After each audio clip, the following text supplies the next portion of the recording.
Hi friends, I'm Tilak. You're watching Tech Made Be Unique, and today we're going to see how to do your text formatting option or how to use the text formatting option on your WPS spreadsheet on your mobile. And if you're new to this channel, make sure to click on subscribe and below we just quickly move on to the video. So how to use the text formatting option on your WPS spreadsheet on your mobile, I'm just going to show. So I'm just going to zoom in here.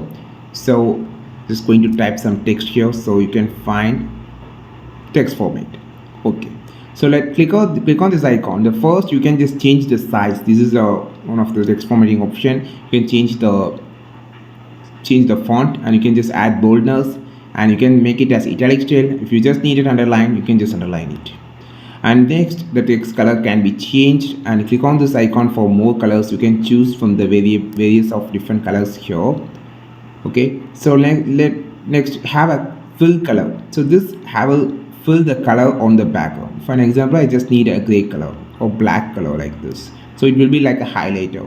So next thing is then align, and also swipe down, you can see a lot of options here.